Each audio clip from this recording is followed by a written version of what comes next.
Hi friends, welcome to ROJAS COOKIng. இன்னைக்கு நம்மளோட சேனல்ல ஒரு கிறிஸ்மஸ் ஸ்பெஷல் கேக் ரெசிபி தான் செய்ய போறோம். கிறிஸ்மஸ்க்காக நம்ம அந்த கேக் வந்து செய்றோம். ஒரு தீம் கேக் மாதிரி ரொம்ப ஈஸியா செஞ்சிரலாம். ஒரு நார்மலான ஒரு பேசிக் ஸ்பாஞ்ச் கேக் செஞ்சு நம்ம இத வந்து செய்யலாம்.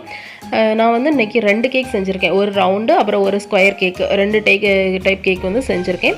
வாங்க இது எப்படி செய்யலாம்ங்கறத வீடியோக்குள்ள போய் பார்க்கலாம். ஃபர்ஸ்ட் இதுக்கு ட்ரை இன்கிரிடியன்ட்ஸ் எல்லாம் அரைச்சுக்கலாம். அதுக்கு ஒரு ட்ரை பவுல்ல ஒரு சலாட வச்சிட்டு 1.5 கப் அளவுக்கு மைதா மாவு சேர்த்திருக்கேன். சேர்த்துட்டு இதை நல்லா சலிச்சு விட்டுலாம். நான் வந்து 1 கிலோ கேக், ரவுண்ட் கேக்கு 1/2 கிலோ, ஸ்கொயர் கேக் 1/2 கிலோ, மொத்தம் 1 கிலோவுக்கு மாவு சேர்க்குறேன். அடுத்தல மைதா சலிச்சதுக்கு அப்புறமா அதிலே ஒரு 6 டேபிள் ஸ்பூன் அளவுக்கு கார்ன்ஃப்ளவர் மாவு, ஒரு 2 டேபிள் ஸ்பூன் அளவுக்கு பால் பவுடர், 1 டீஸ்பூன் பேக்கிங் பவுடர், ஒரு 1/4 டீஸ்பூன் பேக்கிங் சோடா எல்லாத்தையும் சேர்த்து நல்லா சலிச்சு விடலாம். நல்லா சலிச்சதுக்கு அப்புறமா ஒரு ஸ்பூன் வச்சு நல்லா மிக்ஸ் பண்ணிக்கோங்க. அந்த பேக்கிங் பவுடர் பேக்கிங் சோடா எல்லாமே நல்லா மிக்ஸ் ஆகி வரணும். அப்பதான் நம்மளுக்கு வந்து கேக்கு நல்லா ஈவனா வெந்து வரும். இல்லை ஒரு சைடு ஒசந்தும் ஒரு சைடு தாந்தும் போயிடும். அதனால நல்லா மிக்ஸ் பண்ணி எடுத்துக்கோங்க. மிக்ஸ் பண்ணிட்டு நம்ம இதை வந்து தனியாக வச்சிடலாம். அடுத்தால இன்னொரு ட்ரை பவுல் எடுத்திருக்கேன். இதில் வந்து முட்டை சேர்த்துக்க போகிறேன். நான் வந்து இன்னைக்கு 6 முட்டை எடுத்திருக்கேன். 1 கிலோ கேக்கு. முட்டையோட வெள்ளைக்கரு தனியாக மஞ்சக்கரு தனியாக பிரிச்சிருக்கேன். இப்போ நம்ம ட்ரை பவுலில் வெள்ளைக்கருவை மட்டும் நம்ம சேர்த்துக்கலாம். அது கூடாலே ஒரு பிஞ்சு உப்பு சேர்த்து நான் நல்லா பீட் பண்ணிக்கிறேன். நான் வந்து இன்னைக்கு எலக்ட்ரிக் பீட்டர் வச்சு தான் பீட் பண்ணுறேன். எலக்ட்ரிக் பீட்டர் இல்லை அப்படின்ட்டு செய்யாமல் இருக்க வேண்டாம். நார்மலாக நம்ம வந்து ஒரு விஸ்க் வச்சு கூட நம்ம இதை பீட் பண்ணிக்கலாம். இப்போ வந்து நல்லா ஒரு நிமிஷம் பீட் பண்ண பிறகு இந்த அளவுக்கு நல்ல ஒரு க்ரீமியாக நல்லா நுரைச்சி கிடச்சிருக்குல்ல. இந்த நேரத்தில் சுகர் வந்து சேர்த்துக்கணும். சுகர் வந்து நான் 10 டேபிள் ஸ்பூன் அளவுக்கு சுகர் சேர்த்துருக்கேன். 1/2 cup plus 2 table spoon extra, மொத்தம் 10 டேபிள் ஸ்பூன் சேர்த்துருக்கேன். இதை வந்து கொஞ்சம் கொஞ்சமாக சேர்த்துக்கோங்க. சேர்த்து நம்ம நல்லா பீட் பண்ணிக்கலாம். சுகர் சேர்க்கும் போது நம்ம வந்து லோ ஸ்பீட்லேருந்து கொஞ்சம் கொஞ்சமாக ஹை ஸ்பீடுக்கு கூட்டிக்கோங்க. இப்போ வந்து நான் வந்து சுகர் எல்லாம் சேர்த்து நல்லா பீட் பண்ணதுக்கப்புறமா இதிலே 1 டீஸ்பூன் வெனிலா பவுடர் வந்து நான் சேர்த்துருக்கேன்.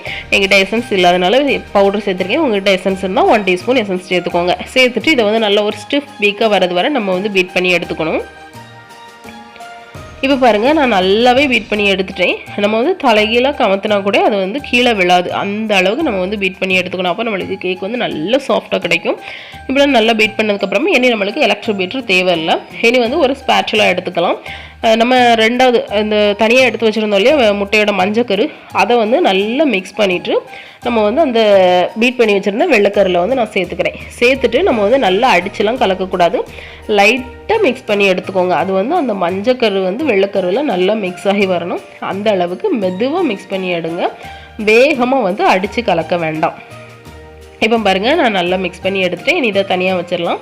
இப்போ நம்மளுக்கு முட்டை அப்புறம் மாவு எல்லாம் ரெடியாக இருக்குது. அப்புறம் நான் இன்னொரு பவுலில் ஒரு 3 டேபிள் ஸ்பூன் அளவுக்கு எண்ணெய் வந்து சேர்த்துருக்கேன். நார்மலாக ஃப்ளேவர் இல்லாத எண்ணெய் சேர்த்துருக்கேன். இதிலே ஒரு 2 டேபிள் ஸ்பூன் அளவுக்கு பால் வந்து நம்ம சேர்த்துக்கலாம். சேர்த்துட்டு நல்லா மிக்ஸ் பண்ணிக்கோங்க.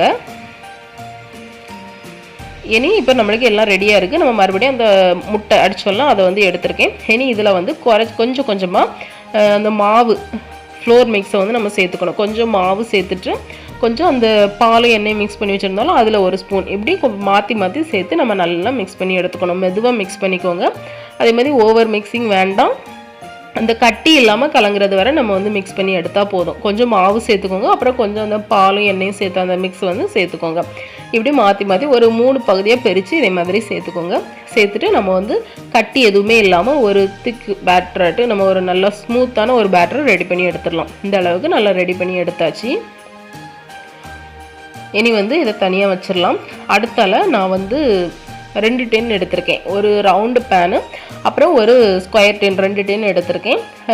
7 இன்ச் அளவுள்ள டின் வந்து நான் எடுத்திருக்கேன்.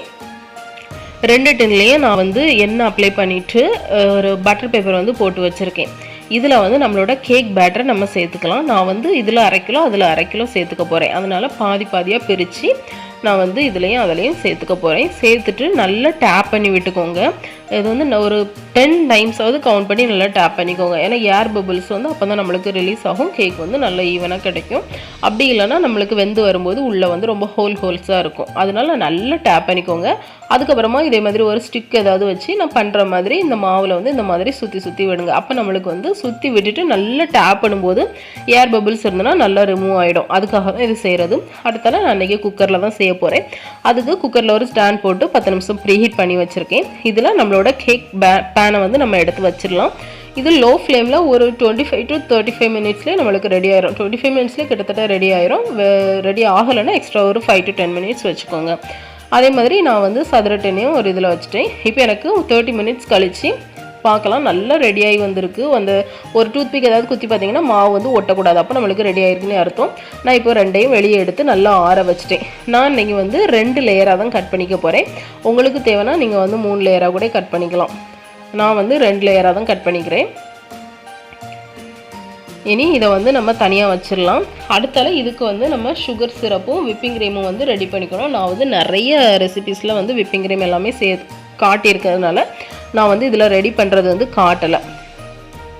இப்போ இதுக்கு வந்து விப்பிங் க்ரீம் வந்து நான் வந்து ஒரு 2 கப் 1.25 கப் எடுத்தாலே போதும், நம்மளுக்கு சரியாக இருக்கும்.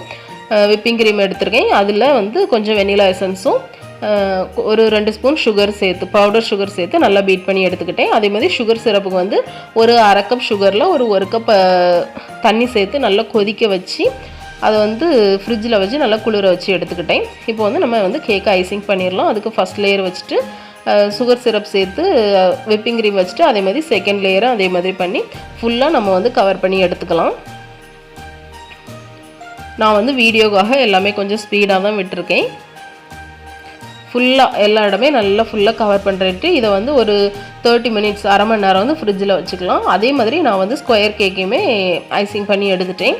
இப்போ அடுத்தல வந்து கேக் சைடில் வந்து இந்த மாதிரி ஒரு பாட்டில் மூடி வச்சு இந்த மாதிரி நான் வந்து ஒரு சிம்பிள் மாதிரி போட்டுக்கிறேன். அது வந்து ரவுண்டாட்டு நம்ம வரைகிறதுக்காக ஒரு சின்ன ஸ்டார் நாசில் டிப் வச்சு இந்த மாதிரி நான் ரவுண்டாக வரைஞ்சிக்கிறேன். இதுக்காக தான் அந்த மூடி வச்சு நான் வந்து அந்த சிம்பிள் மாதிரி போட்டது, ரவுண்டாட்டு நம்ம வந்து எடுத்தது.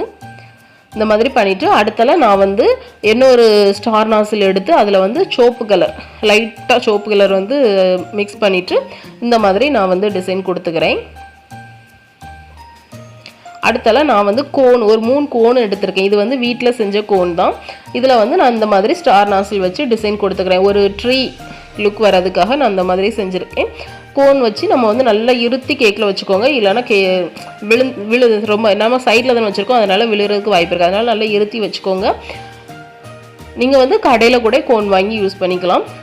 அடுத்தல நான் வந்து அந்த சோப்பு கலர் க்ரீம் இருக்குல்ல, அதை வச்சு நான் வந்து சைடில் இந்த மாதிரி டெக்கரேட் பண்ணிக்கிறேன்.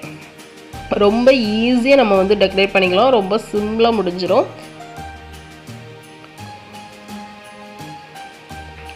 அடுத்தால இதில் வந்து நம்ம நடுஸில் வந்து ஹாப்பி கிறிஸ்மஸ்ன்னு சொல்லி எழுதிக்கலாம். நான் இதுக்கு வந்து கிளேஸ் தான் யூஸ் பண்ணியிருக்கேன். நான் வந்து வீட்டிலே செய்கிற கிளேஸ் வந்து ஆல்ரெடி நிறைய வீடியோஸில் போட்டிருக்கேன். உங்களுக்கு தேவைன்னு சொல்லுங்கள், நான் வந்து ஒரு செப்பரேட் வீடியோவே போடுறேன். இது வந்து ஒன்றும் இல்லை, நம்ம கார்ன்ஃப்ளவர் மாவு, சீனி, அதுக்கப்புறமா தண்ணி, அதுக்கப்புறம் உங்களுக்கு என்ன கலர் தேவையோ அந்த கலர் சேர்த்து நம்ம இதை எழுதிட வேண்டியது, அவ்வளோதான். ஒரு பேப்பர் ஒரு தாளில் வந்து நான் இதே மாதிரி சேர்த்துட்டு எழுதிக்கிறேன். இதே மாதிரி இதில் வந்து நான் வந்து கொஞ்சம் சில்வர் பால்ஸ் வந்து நான் சேர்த்துக்கிறேன். இதே மாதிரி நான் ஸ்கொயர் கேக்குமே ரெடி பண்ணியிருக்கேன். ஸ்கொயர் கேக்குமே நான் இதே மாதிரியே ரெடி பண்ணிட்டேன். நான் வந்து ரெண்டுமே ஒரே மாதிரி தான் கிட்டத்தட்ட டெக்கரேட் பண்ணியிருக்கேன். அதனால தான் நான் 2 கேக்குமே காட்டலை. இதுவுமே அதே மாதிரி 3 கோன் வச்சு நான் டெக்கரேட் பண்ணிவிட்டு ஸ்டார் நாசில் வச்சு அதை சுற்றி ஒரு 2 சைடு மட்டும் நான் வந்து பூ வந்து வரைச்சி எடுத்திருக்கேன். அதே மாதிரி இதுலேயும் ஹாப்பி கிறிஸ்மஸ்னு நான் வந்து எழுதி ஒரு ஸ்மைல் போட்டு வச்சுருக்கேன். அவ்வளோதான், ரொம்ப ஈஸியான டெக்கரேஷன். கிறிஸ்மஸ்க்கு கண்டிப்பாக எல்லோரும் செஞ்சு பாருங்கள், ரொம்ப ஈஸியாக இருக்கும். இதை வந்து ஒரு 2 ஹவர்ஸ் வச்சு ஃப்ரிட்ஜில் வச்சு நல்லா செட் பண்ண வச்சுட்டு அதுக்கப்புறமா கட் பண்ணிக்கலாம். கண்டிப்பாக இந்த வீடியோ உங்களுக்கு பிடிச்சிருக்குன்னு நம்புறேன். பிடிச்சிருந்து அப்படின்னா லைக் பண்ணுங்கள், ஷேர் பண்ணுங்கள், சப்ஸ்கிரைப் பண்ணுங்கள். உங்களுக்கு இந்த வீடியோ பிடிச்சிருந்துன்னா கண்டிப்பாக எனக்கு கமெண்ட்டில் சொல்லுங்கள். அப்போ தான் உங்களுக்கு எந்த மாதிரியான ரெசிபிஸ் பிடிச்சிருக்குன்னு எனக்கு தெரியும். இன்னொரு இன்ட்ரெஸ்டிங்கான ரெசிபியோடு உங்களை மீட் பண்ணுறேன். பாய்.